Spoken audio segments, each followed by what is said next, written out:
Okay, so this video is not clickbait. It is as crazy as it sounds, okay? It is awesome. Let me set the stage for you real quick. I am perusing my Discord as I do, catching up on messages, seeing what people are saying, and I look in the Bash channel, and I see a message from a user in there. The user Ponali, I'll put the message up here. The user Ponali says, I made a triangle renderer, buffer, and Z buffer, an entire 3D environment all in raw Bash. And then, the best thing ever, the next thing he links is the GitHub repo. No BS, no beating around the bush, just bam. Here's the source code, and there's a nice little preview with it, and you can see it also comes with a library for reading BMP files. Bash can only read 1 byte at a time though, so expect it to be slow, blah, blah, blah, blah. But yeah, so this blew my mind. Okay, let me catch you up to speed if you're not familiar with this. I put out a video a while back generating a BMP, a bitmap file in Bash. So Bash can generate the raw bytes right into a file, and then we can open it in an external viewer. And using that, I was able to do some basic 2D sprites. I was able to do a basic gradient. And yeah, it was a ton of fun. That video was awesome, and it was super cool. And I would hope that it inspired some people. And it did. So this user has this right here. As you can see, this is a 3D environment in Bash. And on top of that, they're not using external viewer. They're viewing this in the terminal. They're not using some sort of image protocol. They are rendering it out as those little Unicode box characters and colorizing them. This is wild. Okay, so yeah, I want to dive into the code today. So we're not going to write this raw. We're just going to dive into the code. I'm going to kind of show how it works, some of the cool things, and just show how you can get started with this. Okay, so first things here, I'm going to clone their repo. I renamed it to Bash BMP 3D. That's because I already have Bash BMP from the previous video on here. So this is going to be all of their code. They forked my repo, so there's going to be a mixture of code that I have written and code that they have written, which is pretty cool. So if you haven't seen my first video, first of all, go watch it. What are you doing? Also, if you want to join my Discord, go ahead, check it out. Links up there. I'll have links in the description. A lot of cool people hanging out, writing a lot of code. So yeah, go check it out there. And if you haven't seen that video, go watch it. What are you doing? But I'll give you a quick little crash course, okay? So I have a couple scripts here. I'll have to remember myself how to do it, but I think we do let's say simple BMP, and we can write this out to out.bmp. And then if that works, we should have a bitmap window. Hey, look at that. 2 by 2 by 24. So 24 is the color depth. It's a 2 by 2, 2 pixel by 2 pixel image. So we can go ahead and we can open this in an external viewer. So there we go. There's your 2 pixel by 2 pixel image. Can you see it? I'm joking. I'll zoom in. So there we go. As you can see, we have 2 pixels by 2 pixels. Very, very simple image. Let's show some of the other examples. We have a gradient script. I don't remember if I gave a help message or not. We did not give a help message. So let me go and look at the source code real quick just so I can remind myself of what I did. W, H, and O. Okay, cool. So we run gradient, a height of, let's do a height of 50, a width of 50, and an O of out.bmp. So we will overwrite the original image. We'll go ahead and we'll open out.bmp. And there we go. Now we have a gradient image. So again, this is from the first video. This is code that I have written to output bitmap image data using Bash. And the last thing I had was a 2D sprite thing, but that's not gonna be relevant here. You can go watch the first video if you want to see that. Now, I love this, and thank you, Ponali, for this, okay? He did a great thing here. He put information in the README. So as you can see, I put little thing here's how to generate a simple BMP, here's how to generate a gradient, here's how to generate the 2D pixel art. That's all from the first video. Triangle drawer and 3D world. Hey, look at this. So let's not even mess around. Let's just go ahead and take this and let's run it and let's see what happens. So we take triangle drawer, a width of 64, a height of 64, and out.bmp. I'm assuming that's what W and H means here. Let's go ahead and run this code.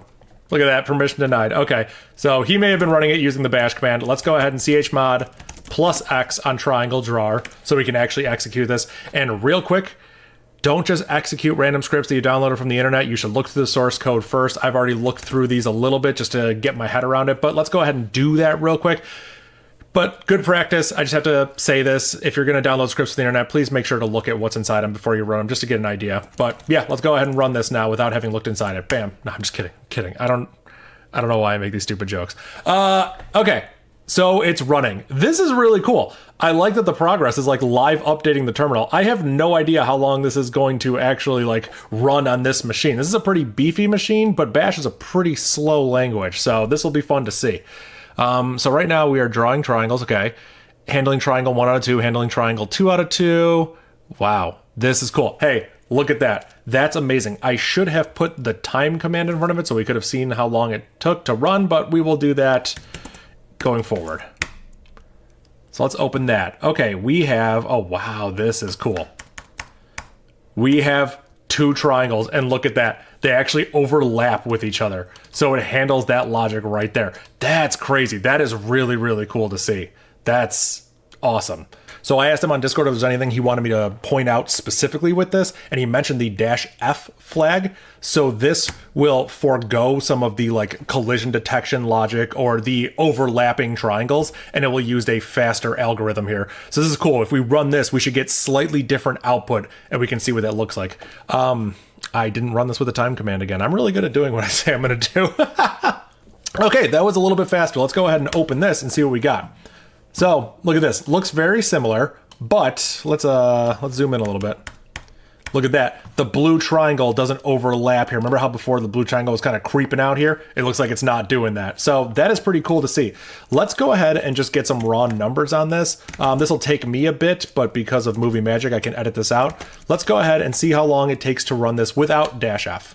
Cool. Okay, so it takes 25 seconds to render on my machine. Also notice that none of the output went to standard out, so this redirect was kind of pointless.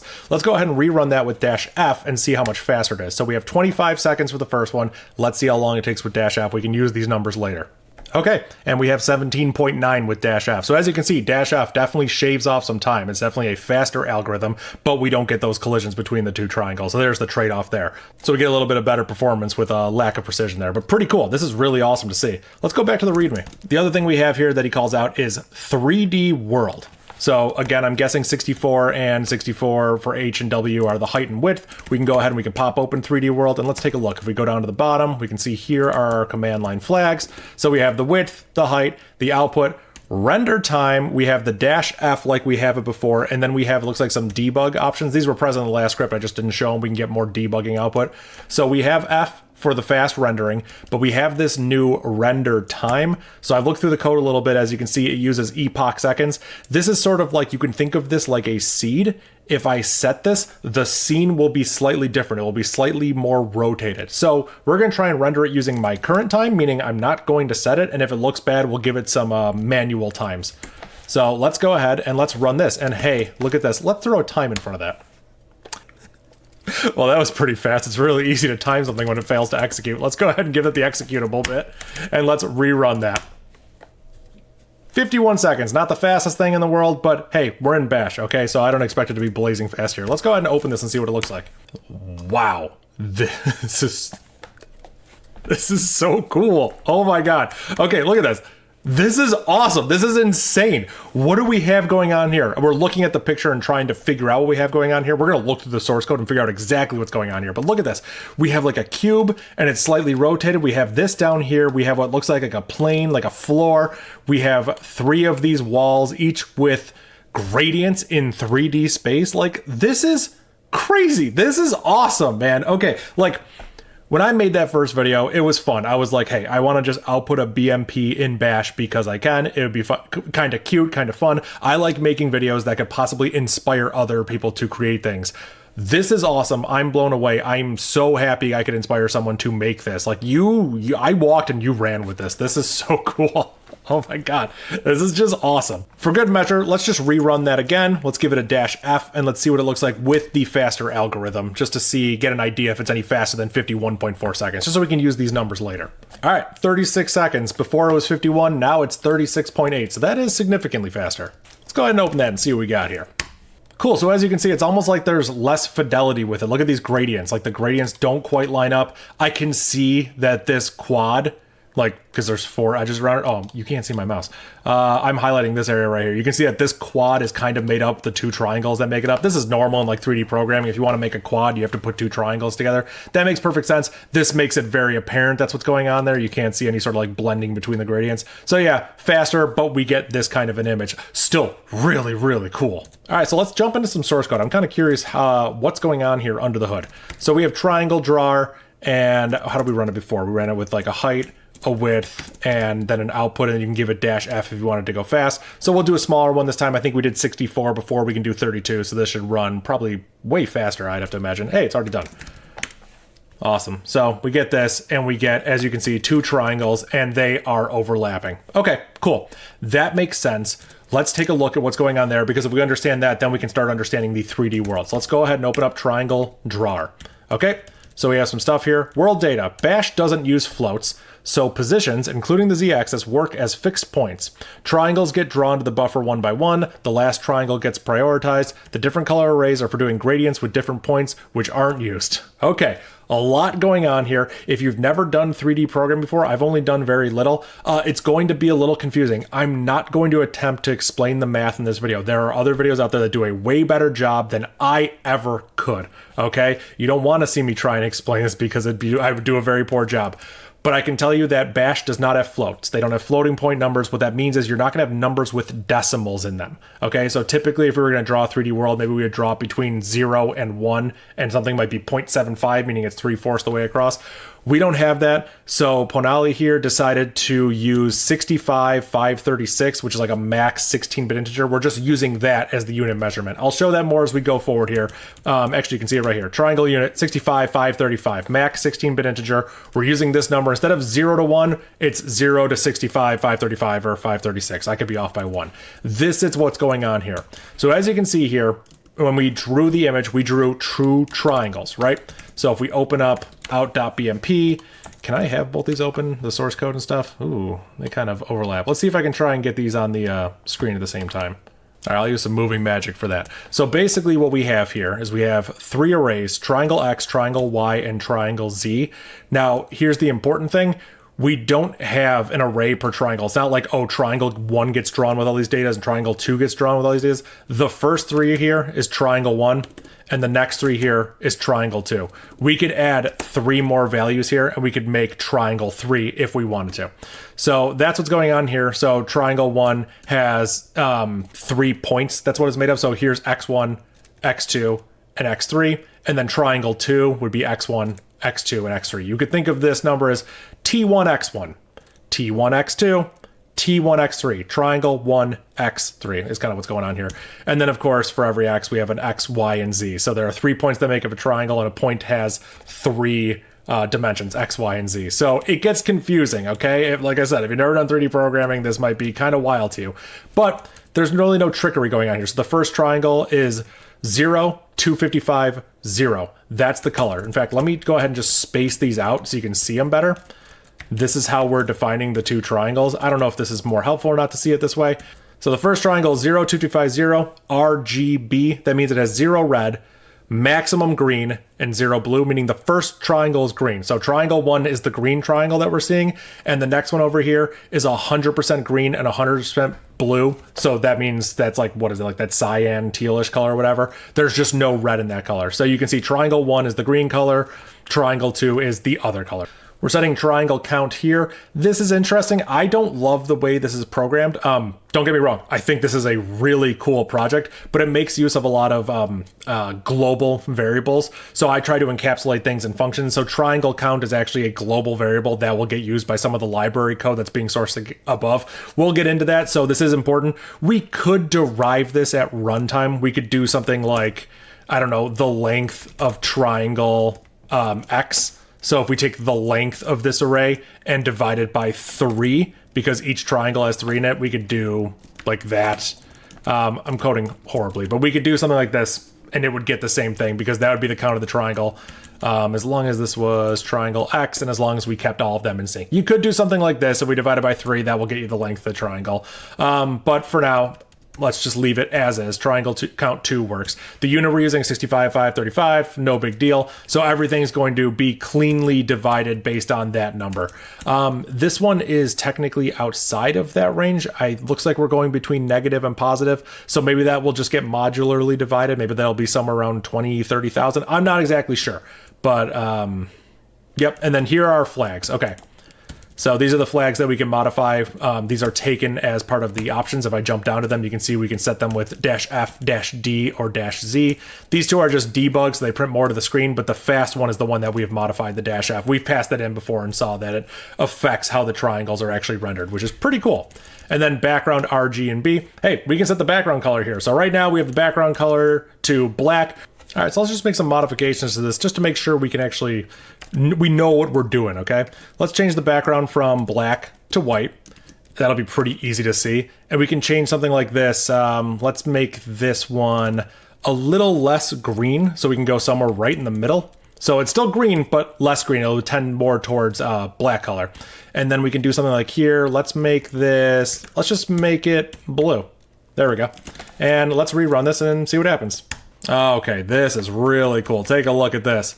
So as you can see, we have a green here, and it's like a kind of a darkish green, and then we have this blue. This kind of looks like an old style logo. This is really cool. This is really awesome. So yeah, like I've encouraged people before, and I like really mean it. Go download this code, run stuff, like mess with things. It's super fun to just make changes and see them show up visually. I think it's like a super cool thing. And this code is really, really easy to work with. So yeah, let's scroll down a little bit. As we can see, we have the debug function, the fatal function. This looks like code that I've written. So this is like probably used one of my scripts as like scaffolding to get started. In fact, I really think that's what happened here, because as you can see, I use hard tabs to indent, and right down here, this looks like 4 spaces to indent. So we'll probably be able to easily find my code and their code by looking at where the indentations don't match. So, okay, so they call init buffer, they init z buffer, they draw triangles, and they export buffer. Very simple. We're going to have to dive into each one of those functions, but very simple to comprehend what's happening. So let's go down here and let's take a look at the main method. So this is the entire file. It doesn't go any lower than this. This is the entire file. Main. I'm sorry, but this is just ridiculously slow. Don't worry about that. I'm going to spend a little time in this video making it faster, but we'll jump into that later. Okay, that's later in the video.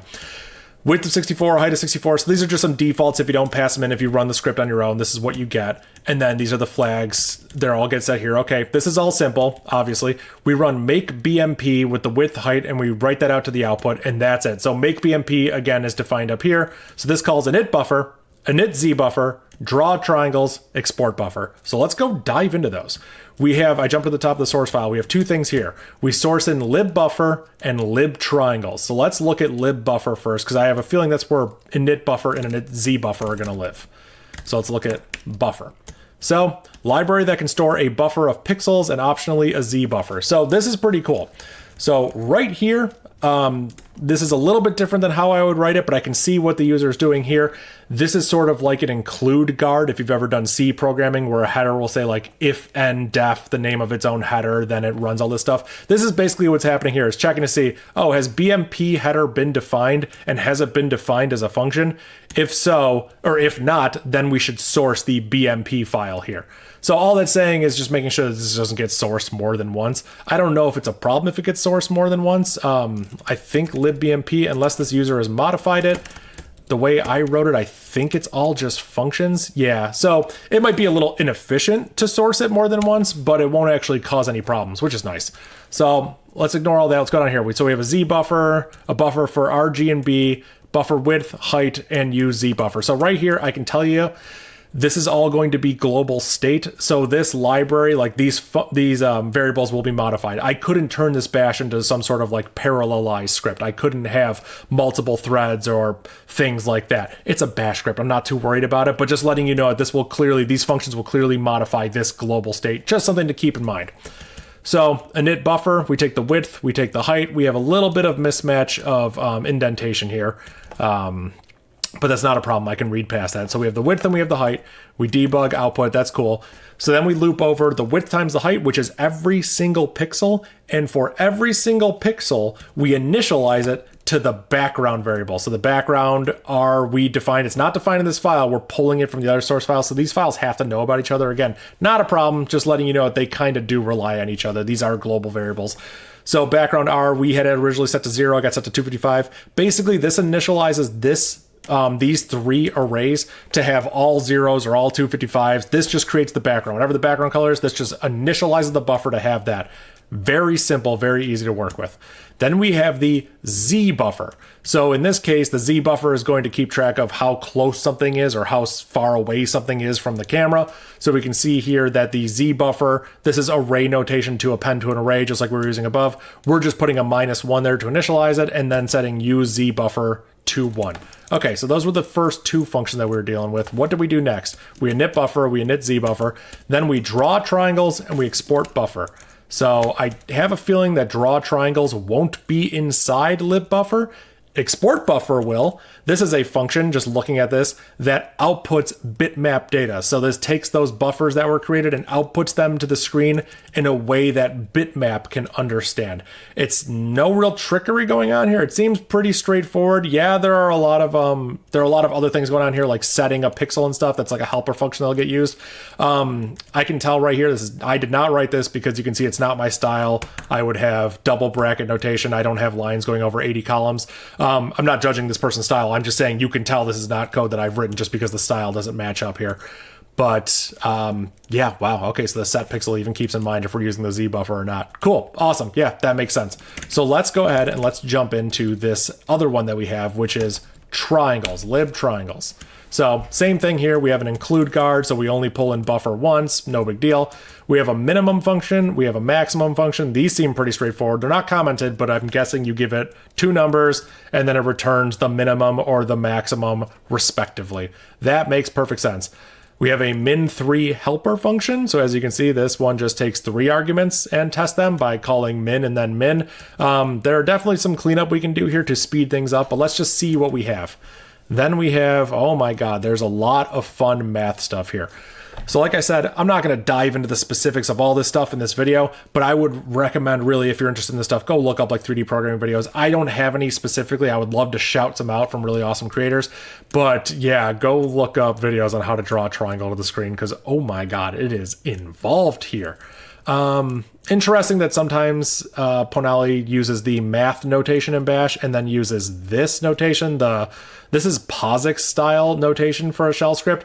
That's fine. There's nothing wrong with this, but you could do like D1 less than 0 or D2 less than 0 or D3 less than 0, then has neg equals 1. You could do that instead of the POSIX style notation, just so you know. Might as well clean it up over here. I think this is just greater than, and greater than. So we can just do a little cleanup here, and then say, just do this. If has neg equals 1 and has pos equals 1, then we echo 1, else we echo 0. You could just do something like that. Yeah, it's kind of a mixture of styles here. Very interesting. Like this is very Bash specific, like math syntax. And then we have this very like POSIX style notation. Not the end of the world, but yeah, definitely strange to see the mixture of syntax here. So there is a lot of stuff going on here. So let's go ahead and let's remember what we're doing before we get carried away. We're calling draw triangles with an S. It is plural. So let's go ahead and find that function, draw triangles. And we can see it's down here. For I equals 0, I less than triangle count, I plus plus. A lot of things going on here. Triangle count, like I mentioned before, is a global variable. So we're not passing it into the function. I would like it better if we were, but we're not. We're not passing into the function. We're just using the global variables of triangle count here. That's why this variable matters. So we have that here. And then we draw a triangle of $I. So we pass $I here. I'm going to go ahead and just put local I here. You don't want this I to be overwriting a different I or something like that. Try to get in the habit of putting local in front of really all your variables. Triangle count won't work because we're taking that variable as a global variable. But try to keep in this habit of putting local here because we don't want this I to override any other things. That can cause things to get really strange really quickly. So for each triangle that we have, we call draw triangle. So then if we find the draw triangle function, here's what it looks like. So we get the triangle properties. Remember, we're drawing the ith triangle, the I triangle, so we have to use the I here, multiply it by 3. That's because that's how many points each one has, and that gives us our index. So using our index, we can pull out the triangle X, the triangle Y, the triangle Z. This notation takes a slice of an array. So we're taking this entire array of all the Z's, and we're slicing it at the tri-index and the tri-index end. And then, okay, so here's some interesting thing to note. Look at this. We're defining a function inside another function. If you're used to languages where they have closures, hey, this probably looks awesome. Bash doesn't. This just gets defined. This function just gets defined. So if you're using variables that are defined up here and then you call blend color later, I don't really know what's going to happen. Okay, so don't expect this to like be any sort of like JavaScript closure or something like that. It's not like going to pull variables in. It's not like Rust where it takes ownership of variables. We're just defining a function. So like just be mindful of that.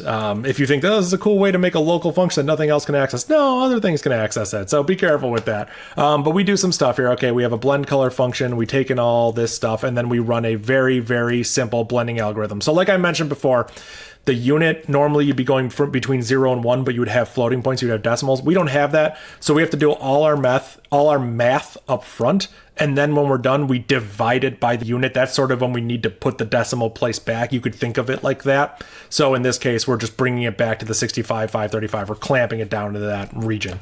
So that's what's going on there. So, oh man, there's a lot here. I can't dive into all this stuff realistically. Like I said, go watch how triangles are drawn to the screen. It's a beautiful thing. It is. Triangle birth in computer science is absolutely beautiful. I say that jokingly, but in graphics program, it really is beautiful. So I would recommend taking some time and going to look it up. It's really cool stuff. But we have to do all sorts of things. We have this thing that exists in 3D space, and we have to convert it from those positions anywhere in 3D space. We have to project it onto a 2D screen from the perspective of a camera or the user. There's a lot that goes into it, and it's a ton of fun. As you can see, there's a lot of debugging here. Not sure why we're calling echo here, but that's not a big deal. Yep, and then we have our bounding box calculation. This is going to be changed. Remember, we have that -f argument. Somewhere here, we're going to have an if statement for it. So here it is. If triangle fast death. Yeah, so this is the oh wow, there's a lot of logic here. So this is the thing that kind of speeds things up. We don't have to go through some of these calculations if the user wants to just skip over this. So we have to go through it, and then we have to set pixel, and then we have to blend it with whichever color was already there if we don't give it that -f. So there's a lot of stuff going on here. Oh, this is fun. Yeah, because when we send the debugs to the screen, we want to like overwrite if you notice the console's updating live, it's not actually just outputting a new line every time. So yeah, this is in depth. This is what it takes to output a triangle to the screen, but a triangle is the fundamental building block of 3D objects. So let's jump over there. Remember the 3D object screen, the 3D world program? So with 3D world, there's a lot of stuff going on here, but check this out. We have a floor size, the floor base Y, the floor border Y. We have the stripe positions, and then we have the cube Z position. So we have a lot of stuff here. So let's go down to the main method and see what's actually happening here. So in the main method, we have basically the logic here. Make floor, make wall stripes, make cube platform, make rotating cube, rotate the scene, translate the scene, rotate the scene, and then make the BMP. There's a lot here. Okay, there's absolutely a lot here. So let's go through it one by one. Let's start, actually, I want to do this the opposite way. Instead of going through it one by one, let's start taking things out and seeing what happens. Okay, let's comment these things out and let's go ahead and run it. And let's see, I think I don't need arguments, right? It should just output to out.bmp. Cool, that is so much faster. It's really fast to tell computers not to do things. So look at that. Look at our beautiful 3D world there. That is what we have. That is what it looks like when you make a floor. So let's go ahead and add the wall stripes. Let's rerun that and see what we get. Nope, let's actually put time in front of it because this time I don't want to forget. So let's see how long this takes. All right, 13 seconds, not terrible. Let's go, let's open this and see what we got here. So this is the floor and the wall stripes. So that is really cool. Don't mind that little like dotted line. That's just an artifact of macOS preview. So we have the floor and then we have the wall stripes behind it. They have that like gradient style thing going on. So this is just so sick. Like this is seriously so awesome that Bash is rendering this. That is just wild to me. So let's talk about the floor and let's talk about the wall stripes before we go on and start generating the rest of the image. So if we go to make floor, we add a horizontal pane gradient and we add a quad solid and a quad solid and a quad solid. So there's a lot of stuff that goes on there. Add horizontal floor, or add horizontal plane gradient and add quad solids. So these are all from the 3D objects file, which we haven't even looked into. Again, I'm not going to dive into them all specifically. They are very similar where we define our triangle X, Y, and Z, our triangle colors. So this library file will kind of manage the triangles for us. So in our triangle drawer program, think of it this way. Triangle drawer uses our low-level triangle drawing functions. in our 3D world program, we're not going to use those low-level functions. We're going to use the high-level functions of like drawing quads and things like that, because this library will handle those low-level triangle calls for us. So it has helper functions like add triangle solid. Even you can see it's documented here. This is meant for us to consume, the caller of the program to consume, which is pretty cool. We have add triangle solid, add triangle gradient. So it takes a 0.1, 0.2, and 0.3, color 1, color 2, and color 3. Hey, that's pretty simple. Makes a quadrilateral with one single color. Add quad solid. So quad, just like triangle, it just takes 4 instead of 3. So if I, without looking down, I think it's going to call, there we go, triangle twice. So to make a quad, you have to put 2 triangles next to each other. That's how you do it. So with the help of these helper functions, it makes things so easy. If we want to make a quad gradient, we just need to call add triangle gradient twice. Euclidean mod. Oh, how fun. So we have basic like modular division, dividend divided. Yeah. Oh, how fun is this?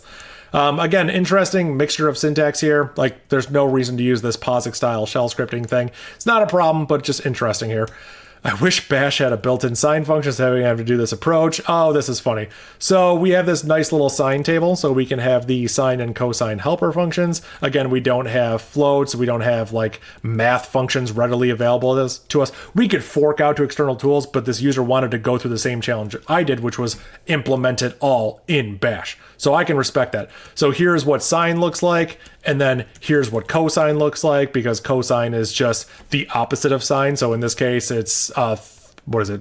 Just plus 16. Oh yeah, because 32, 7, 68 is what we're doing. Okay, that makes sense. You don't need this. You don't need this call to echo here. You could just do that. You could just call sine on that, and that will accomplish the same thing. Cool. So then we have a whole translate function. This is wild. The nice thing is everything is in these helper functions, but again, it's just a lot of math. When you're dealing with 3D programming, you need a degree in math. It's insane. It really is. So yeah, we have a rotate 2D, rotate X, rotate Y, rotate Z, rotate, translate object. Like this is insanity. This is crazy. So I am on line 400 of 1000. As you can see, I'm not even halfway down the file yet. There is a lot here. There is a ton here. Let's see how many functions there actually are in there. What is it? Can we just like grep if it starts with A through Z of lib 3D objects? Wow, okay. So we have a lot of functions down here. This is wild. So yeah, think of this like the API to drawing 3D objects in Bash. You have access to all these functions. We can add a horizontal pane, add a vertical X pane, add a rotatable pane. Like there's a lot of stuff. Add a cube, add cube silent, add tetrahedron, add a pyramid. So yeah, there's a lot of high level functions we can call inside this 3D objects library file. But when you have it, when you put them all together, we have our 3D world script here. So again, we have our make wall stripes. We could get rid of the wall stripes. We could get rid of the floor, and we could just have the cube platform, for instance. So let's go ahead and run that. All right, 12 seconds, not bad. So yeah, there you go. That's what the cube platform looks like. So it's cool. I love being able to break this stuff down into individual layers. In fact, we could write something that went through and rendered all of these two separate BMPs and then blended them together. We wouldn't have like the full 3D world effect, but just showing things you could do with this code. It's just, I love it. I think it's so cool. Let's go ahead and put the rotating cube in there. That's not the right command. All right, 17 seconds. Let's go ahead and open that. And there we go. There is the cube, the rotating cube. All right, so enough messing around. Let's go ahead and actually rotate the scene, translate the scene, and rotate the scene. So we can rerun that original command, and we can see what that looks like now that we've applied some sort of changes to it. Cool, so there we go. You can see there's like a majority of it is this side of the face, but you can see it's like trying to put the other ones there. Let's stop messing around, and let's just throw everything back in here. Let's make a height of 20 and a width of 20, just so it runs a little bit faster. We can always zoom in And there we go. It's so small. We're going to need this to be bigger to actually get something meaningful. But we've already seen this before. So yeah, this is what it looks like to render those 3D objects in these scripts. Like, this is super cool. Like, I think this is awesome. So there's another thing I want to show off in this video. First of all, I want to go through and make this code faster, okay? Because one of the things, I mean, he's even called it out in his own source code, like, it's slow. Like, this code is definitely slow. There are things we can do to make it faster. So I will save that for the end of the video. I want to show something else before we move on. There's one last thing he made for this. Now, here's the thing. If he had just pinged me in the Discord and made this one thing, I would have been impressed. But instead, he made a whole 3D library around it, which is like, okay, I didn't even expect that. So I'm like blown away here. But there's another script here. There's another script. I will go ahead and add the executable bit for it. View BMP. So this is crazy. This lets you view a BMP in your terminal. Now, hold on. I can do that. Let's go ahead. Let's just make a BMP. Let's go ahead and make that gradient script. So this will make the gradient bitmap image. This is from my original video. So as you can see, here's what it looks like. I can render this myself on my terminal using a program like, let's say, ImageCat. So if I run ImageCat, you can see that it renders it to the terminal. Here's the thing. This is an image. My terminal gets a special series of code. My terminal, this is iTerm2 running on my Mac, knows how to display an image. So yeah, it's cool to see an image in your terminal, but we're kind of cheating here. I'm sending a little escape sequence to the terminal and then saying, here's raw image data, and the terminal program's rendering it itself. Ponali wrote something to take a BMP and display it to the actual terminal using characters like Unicode characters and things like that. So let's go ahead and let's run view BMP and see what's going on. I have to remember the arguments to it. View BMP takes -i. Okay. So -o for output, -i for input. Let's give it out.bmp and let's see it render this image. I'm going to re-render that image myself and let's make it smaller. Let's do a width of, I don't know, 40, a height of 40. How's that? Okay. So now if we were to run, let's say, ImageCat on it, it looks like that. It's a very small image. We can use ImageCat to stretch it. I could stretch it to 50% of the terminal. So that's a stretched image. It looks way better than it actually is. But let's go ahead and let's run view BMP with an I of out.bmp. This should run a lot faster. It's running a lot faster. That is great. How cool is that? How cool is that? Look at these. These are like half block, like Unicode characters. If you've ever seen my website, curlysap.sh, you can see I use these characters to make this logo here. So it's the same idea. I'm gonna go ahead and time this. It's the same idea, but it's actually just rendering pixel data. So like the 40 by 40, like this is 40 pixels by 40 pixels. Like this is awesome. This is the output of the time command and it has red behind it. So this code needs a little bit of cleanup. That took over 6 seconds to run. Okay, not terrible. Why did it do that? They just like, can we just clear the screen at the end? Save the cursor position, read the BMP, restore the cursor permission and remove all debug logs. Oh, because you have to read the binary data, and reading binary data in Bash is a nightmare. It's a hack. And then you call print half blocks. So print half blocks is defined up here. And then okay, so look at this. You go through the height and then you jump 2. That's because you have to display 2 pixels for the height. So if you look at the character of the terminal real quick, you can see that like my cursor is 2 units high and 1 unit long. So in order to make this pixel perfect, you need to display 2 pixels in 1 vertical bar. Kind of confusing, but that's why each bar has 2 different colors, kind of. I get what's going on there, but what is happening here? What is this line? Because this is where you output a new line. Echo outputs a new line, but then you have this character here. This is the escape sequence, hex 1b, and then 48M. I don't think this is valid. I think because 48 is for a background color. Now, typically you would have 2 or you would have 5. You would have like true bit or some sort of color like this. I don't think this is valid. I think, and I could be wrong, I think you meant to reset it here. So I think you just meant to put 0M here. So if I rerun this, I think this will fix the problem. I think that was meant to be 0M. I'm not sure why it was 48M. I could be wrong here, but this should fix the issue. I love the way it draws in. That is so cool. There we go. So we can actually see the timeout. But I think you just wanted 0M there. I don't know what happened there. Not a big deal, but we can make that small little change. This is sick. Like, this is so cool. Like, I don't know. I love this. Like, this is just, it's so impressive. And the work that goes into reading a BMP, like, I don't have to look at this to know that I actually haven't looked at this code yet, but I know that it's going to be doing some byte by byte garbage, and you have to detect the null byte by seeing that you read nothing. Oh boy. So yeah, I will leave this as an exercise to the watcher, but there is so much going in here. Oh my God. Okay, never mind. You went all out here. Dude, this is impressive, man. Like, dude, I'm just impressed. This is crazy stuff. What do you actually call read?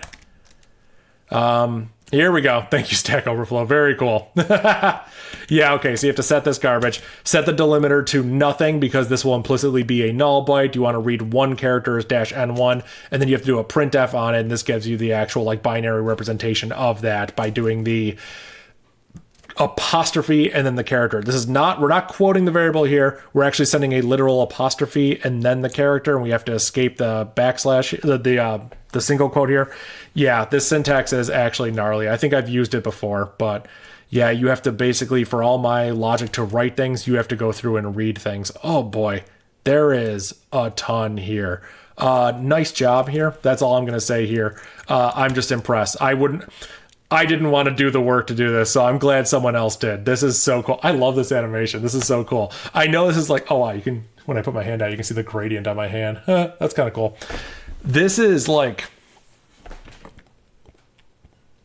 oh man, I don't know. I don't know. I just think it's cool. I don't know what it is. I just love that animation. It's like so old school retro. Now, that animation means that it's slow and we could probably make things faster. So why don't we do that? I think we're at the point of the video now where it's time to go make things faster and see if we can generate it any faster than we've already been doing. Because the triangle drawer took 25 seconds. The 3D world took 51 seconds.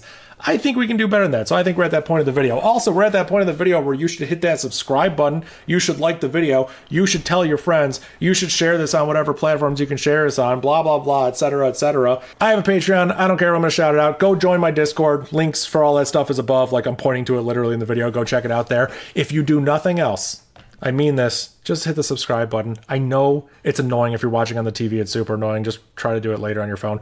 It's cool. I like seeing that number go up. It's a vanity metric. I want to hit that 100, 1,000 subscribers so I can get that cool little silver play button. That's like a life goal. I've wanted that for the last like 6-7 years.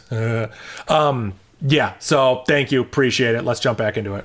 Okay, so to speed things up, I kind of want to just make the easy changes, get the easy wins first, then we can worry about tighter changes later. So the easy change is that in the library code, any of this library code, we can see, I'll pull it all up here.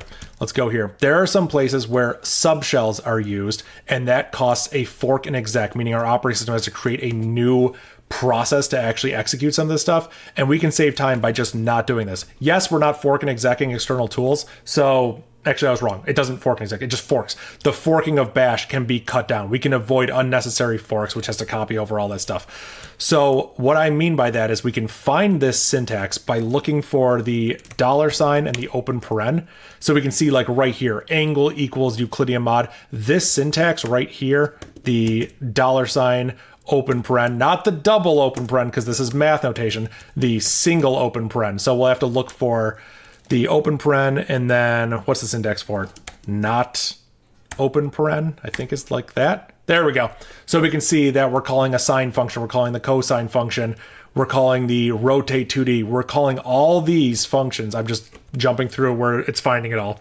All of these are being called in subshells. And that's not good. We have to do a ton of work to do that. So in Bash 5.3, which is a relatively new version of Bash, luckily we have it on here. Let me go ahead and get out of here. Let's not make any changes. Bash version, we are on 5.3. So there is a new syntax we can use. I covered this in a previous video, but there's a new syntax we can use, which will speed it up for us. We don't need to speed it up here because this only gets called once. This is not going to be slowing us down. This is not in the critical path, but I can show you what the syntax looks like. Instead of having that parenthesis, we can do an open curly brace, which is normally how you put like a variable name in there, and then a space. This space character is very, very, very important. Then we go over here where we close the parenthesis, and we just put a space and we close the curly brace. I don't remember if this space is important or not, but I like to just put it there for stylistic purposes.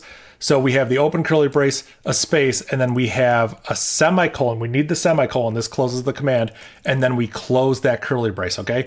This is the new syntax.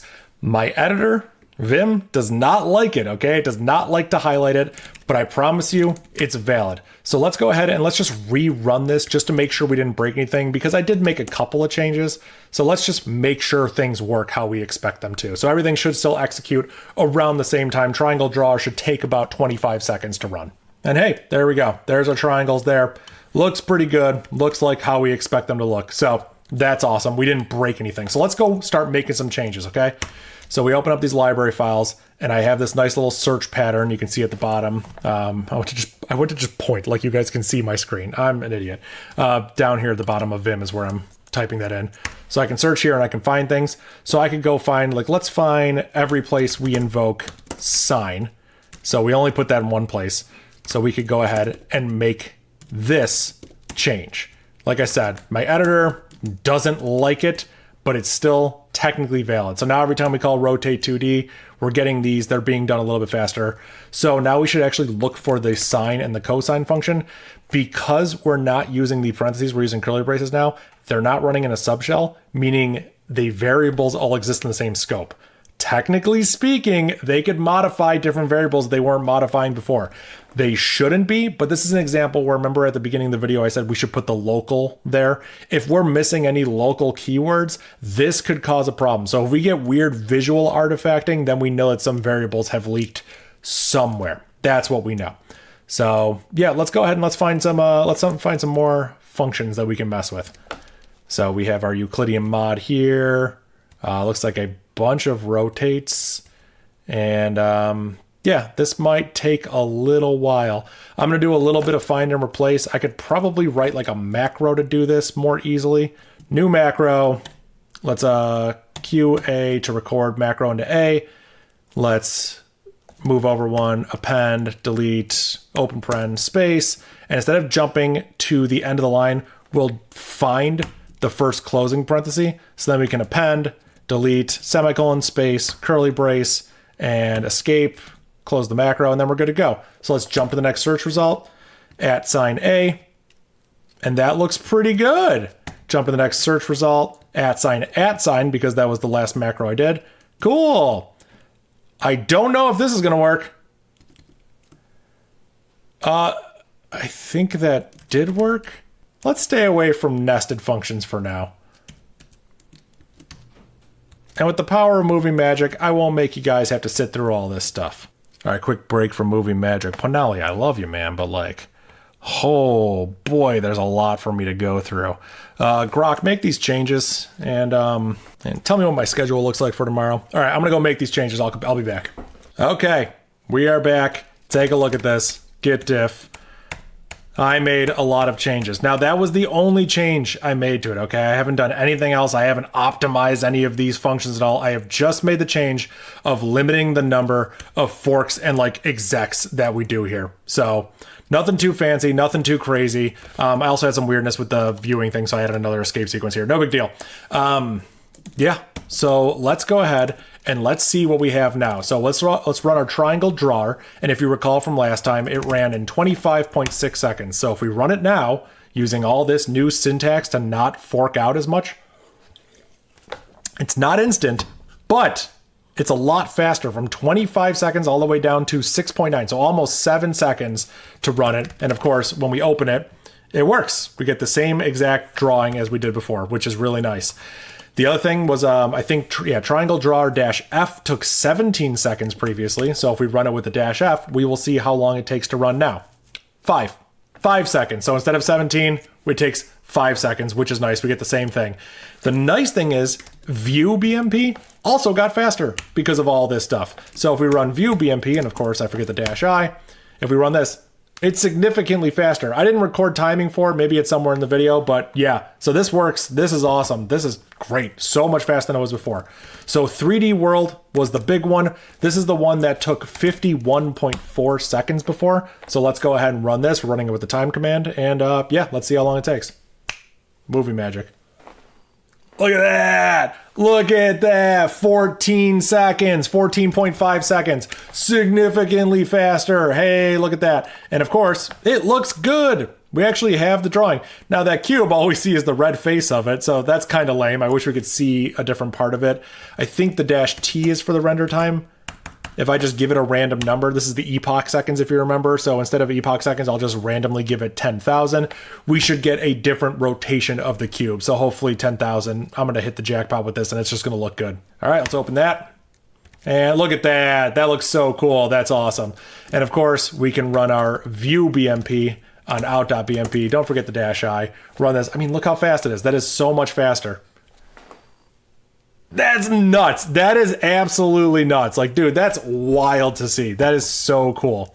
What's the last thing we had? 3D World. We could give it the -F. Previously, it took 36.8 seconds, so this should be significantly faster than that. 11 seconds. 11 seconds. So if we view it, here's what it looks like. That is so cool. So yeah, we definitely sped it up. I haven't even looked at any of the specifics of the algorithm. Just by doing this basic syntax change, we've made it so much faster. So yeah, I mean, there it is. This is awesome. This is 3D rendering stuff and viewing things in your terminal, rendering it in your terminal with Bash, pure Bash, no forking and execing of any external tools. This is just pure Bash. This is awesome. So, yo, huge shout out to my community. Okay, this is awesome. I didn't have to write any of this code. I'm showing you code that I didn't write. How cool is that? Someone took my project and just completely ran with it. That is unreal to me. That's awesome. Really cool people hanging out in my Discord. Go check it out. You can join there. I'll have links to it all below and everything. You can check on the video. All the links you could possibly want are up there. If you notice my website, just has /whatever, /Patreon, /merch, /Discord, /whatever. That's how you can find me. Go check it out there. Go check out the Discord. Go hit that subscribe button. Make that number jump up really high. Go sign up for my Patreon and give me your money, because the thing we need more in this world is more monthly subscriptions, as if they aren't bleeding us dry. Yeah, no, really, if you do want to support me, just go ahead and hit that subscribe button. I like seeing that number go up, and it's free. It doesn't cost you anything. So thank you so much for watching. I appreciate it. And yeah. Thank you. Appreciate it. Have a good one. This is awesome, man. The 3D objects. Wow. Okay. So we have a lot of functions down here. This is wild. Is there a fly? Is there a fly in here? How is there a fly in here?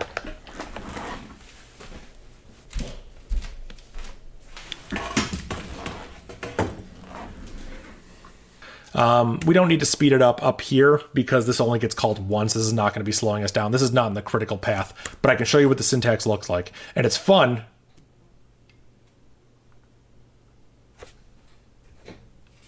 I need to kill this fly.